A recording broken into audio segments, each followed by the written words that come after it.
চোখ রাঙাচ্ছে ডেঙ্গু। রাজধানী হাসপাতালগুলোতে প্রতিদিনই বাড়ছে রোগীর সংখ্যা, দীর্ঘ হচ্ছে মৃত্যুর সারি। চলতি বছরে এখন পর্যন্ত দেশে 177 জন ডেঙ্গু আক্রান্ত হয়ে মারা গেছেন, আর হাসপাতালে ভর্তি হওয়া রোগীর সংখ্যা দাঁড়িয়েছে প্রায় 35,000। শফিকুল হকের রিপোর্ট। মেয়ে সাবাকে নিয়ে গেল 6 দিন ধরে রাজধানীর মুগদা জেনারেল হাসপাতালেই রাত দিন কাটছে এই মায়ের। একমাত্র মেয়ে ডেঙ্গু আক্রান্ত হয়, চোখে মুখে চিন্তার ছাপ। চিকিৎসা চললেও ভয় কাটছে না। রক্তের এগুলো তো কমে যাইতেছে, প্লাটিনগুলো কমে যাইতেছে, এটাতে তো টেনশন বেশি। সাবার মতো এমন অনেকেই হাসপাতালে সুস্থতার প্রহর গুনছেন। রোগীর চাপ বেড়েছে মুগদা হাসপাতালে। নারী, শিশু ও পুরুষের জন্য করা হয়েছে আলাদা ডেঙ্গু ওয়ার্ড। সেই ওয়ার্ডও এখন পূর্ণ হতে চলেছে। কেবল মুগদা হাসপাতালই নয়, রোগী বাড়ছে রাজধানীর অন্য হাসপাতালেও। ছুটির দিনে মহাখালীর ডিএনসিসি হাসপাতালের চিত্র এটি। ডেঙ্গুর উপসর্গ নিয়ে হাসপাতালে আসছে বহু রোগী। প্রতিদিন গড়ে 35 থেকে 40 জন রোগী ভর্তি হচ্ছে এই হাসপাতালে।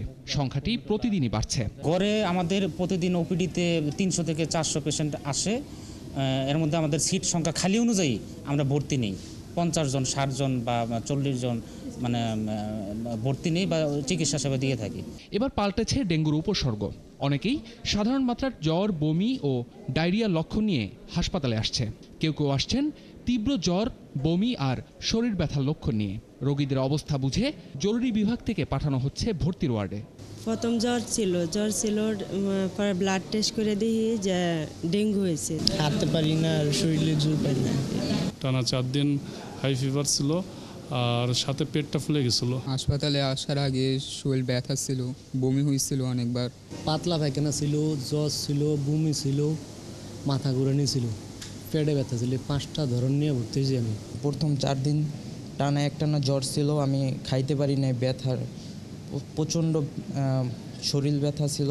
স্বাস্থ্য অধিদপ্তর বলছে, এবছর হাসপাতালে ভর্তি হওয়া রোগীদের 50% বেশি আক্রান্ত হয়েছে সেপ্টেম্বর মাসে। এক মাসে প্রাণ হারিয়েছেন 94 জন। তবে সংখ্যাটা অক্টোবর নিয়ে। এ মাসে ভয়ঙ্কর হতে পারে ডেঙ্গু পরিস্থিতি। সেটি মাথায় রেখে প্রস্তুতি নিতে বলেছে স্বাস্থ্য অধিদপ্তর। শফিকুল হক, 71, ঢাকা।